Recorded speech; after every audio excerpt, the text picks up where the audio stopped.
ನಾಳೆ ಕೆಲವು ಏನೇನು ಅನೌನ್ಸ್ಮೆಂಟ್ ಮಾಡ್ತಾ ಇದ್ದೀವಿ ಅವರೆಲ್ಲ ಏನೇನು ಸಹಾಯ ಮಾಡೋಕ್ಕೆ ಸಾಧ್ಯ ಅದೆಲ್ಲ ಆಮೇಲೆ ಕೆಲವೆಲ್ಲ ಏನು ಕೆಲಸ ನಾವು ತೆಗೆದುಕೊಂಡಿದ್ದು ಯಾವ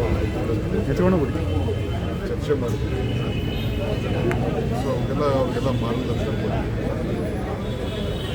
ಸೊ ವಿಶೇಷವಾಗಿ ಬೆಂಗಳೂರು ವಿಚಾರ ಇರ್ಬೋದು 30D ಏನಿತ್ತು ಬೆಳಗಿತ್ತು ಅದಕ್ಕೆಲ್ಲ ಅಭಿವೃದ್ಧಿ ಮಾಡಲಿಕ್ಕೆ ತೀರ್ಮಾನ ಆರನೇ ಗ್ಯಾರಂಟಿ ಅನ್ನೋಂಥದ್ದು ಚರ್ಚೆಗಳು ಭಾಳ ದೊಡ್ಡ ಪ್ರಮಾಣದಲ್ಲಿ. 6ನೇ ಗ್ಯಾರಂಟಿ, ಭೂ ಗ್ಯಾರಂಟಿ ಸರ್ ನೀಟ್ ಎಕ್ಸಾಮ್ ಪರೀಕ್ಷೆ ನೀಟ್ ಎಕ್ಸಾಮು ನಿಜವಾಗ್ಲೂ ನಮಗೆಲ್ಲ ದೊಡ್ಡ ಅವಮಾನ.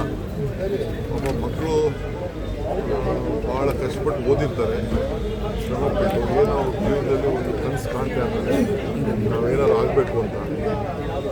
ಈ ರೀತಿ ಇದೆಲ್ಲ ಲೀಕ್ ಆಗೋಯ್ತು ಅಂದರೆ ಅದೇ ಆಗಲಿ ಎಲ್ಲೇ ಲೀಕ್ ಆಯಿತು ಅಂದರೆ ಇದು ಭಾಳ ಅವಮಾನಕರವಾದಂಥದ್ದು ಅಷ್ಟೇ.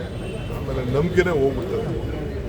ಸೊ ಹಿಂದೆ ಎಲ್ಲ ಬೇಕಾದಷ್ಟು ಈ PSI ಸ್ಕ್ಯಾಮ್ ಇವೆಲ್ಲ ನಾವೆಲ್ಲ ನೋಡಿದ್ದೀವಿ, ಎಷ್ಟು ಪ್ರಾಬ್ಲಮ್ ಆಯಿತು, ಏಜು ಮತ್ತೊಂದೆಲ್ಲ.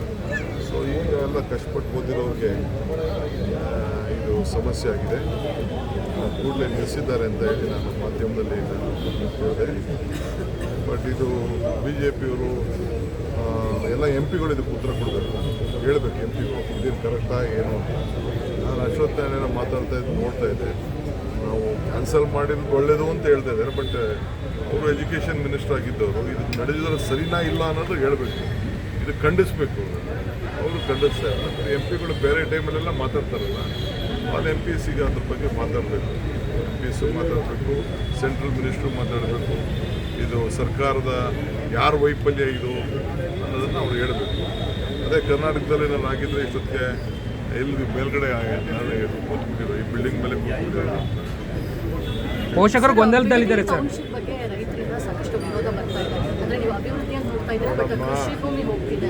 ಕೃಷಿ ಯಾರು ಕೃಷಿ ಮಾಡ್ತಾರೆ ಅಲ್ಲಿರೋ ರೈತರು ಯಾರು ಇಲ್ಲ. ಒಬ್ಬರೋ ಇಬ್ಬರೋ 10 ಜನ 20 ಜನ ಇರ್ಬೋದು.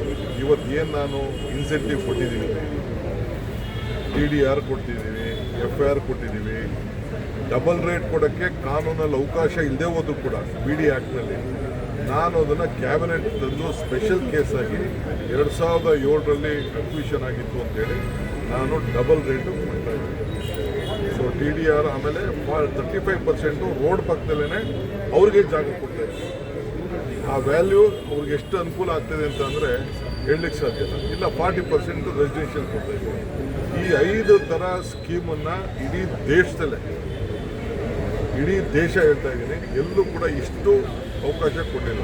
ಈಗ ಮುಂಬೈ ನಮ್ಮ ರಿಲೇಟಿವ್ಸ್ ಜಮೀನು ಹೋಗಿದೆ, ಬರೀ ಅಲ್ಲಿ 12% ಕೊಡ್ತಾರೆ.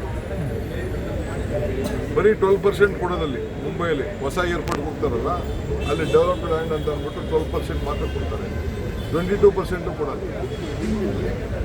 ನಾವು ಆ ರೀತಿ ಮುಂಬೈಯಲ್ಲಿದೆ. ಸೊ ಬೇರೆ ಎಲ್ಲೂ ಕೂಡ ಇಂಥ ಸ್ಕೀಮನ್ನು ನಾವು ಮಾಡಿಲ್ಲ, ಮಾಡ್ತಾ ಇದ್ದೀವಿ. ರಾಜಕೀಯವಾಗಿ ಕೆಲವ್ರು ಜಾಸ್ತಿ ಬೇಕು ಅಂತ ಅಂದ್ಬಿಟ್ಟು ವಿರೋಧ ಮಾಡ್ತಾರೆ. ವಿರೋಧ ಮಾಡೋರೆಲ್ಲ ಮಾಡಲಿ. ನಾನು ಕರೆದು ಅವ್ರಿಗೆಲ್ಲ ಗಿಣಿಗಳ್ದಂಗೆ ಹೇಳಿದ್ದೀನಿ, ಯಾವ ಕಾರಣಕ್ಕೂ ನಾನು ಡಿನೋಟಿಫೈ ಮಾಡೋಕ್ಕಾಗಲ್ಲ, ಯಾವ ಕಾರಣಕ್ಕೂ ನಾನು ಮಾಡೋದೂ ಇಲ್ಲ. ಈಗ ಹಳೆ ಟೆಂಡರ್ ಕರೆದಿದ್ದೀವಿ, ಇಲ್ಲ ಅವ್ರಿಗೆ ಇಷ್ಟ ಇಲ್ವಾ, ಹಳೆ ಕಾನೂನಿದೆ, ಆ ಕಾನೂನು ಪ್ರಕಾರ ಬ್ಯಾಂಕಿಗೆ ಡೆಪಾಸಿಟ್ ಮಾಡ್ತೀವಿ, ನಮ್ಮ ಕೆಲಸ ನಾವು ಮಾಡ್ತೀವಿ. ಕೋರ್ಟ್ಗೆ ಡೆಪಾಸಿಟ್ ಮಾಡ್ತೀವಿ, ನಮ್ಮ ಕೆಲಸ ನಾವು ಮಾಡ್ತೀವಿ. ಈಗಾಗಲೇ 80%, 78% ಫಸ್ಟ್ ಫೇಸಲ್ಲಿ ಈಗಾಗಲೇ ಕನ್ಸೆಂಟ್ ಕೊಟ್ಟಿದ್ದಾರೆ, ದುಡ್ಡು ತೊಗೊಂಡಿದ್ದಾರೆ. 78%, ಇನ್ನು 2% ಕಟ್ಟಬೇಕು. ಆ 2%ಗೆ ನಾಳೆ ಎಲ್ಲ ಹೇಳಿದ್ದೀನಿ ಅವ್ರಿಗೆಲ್ಲ.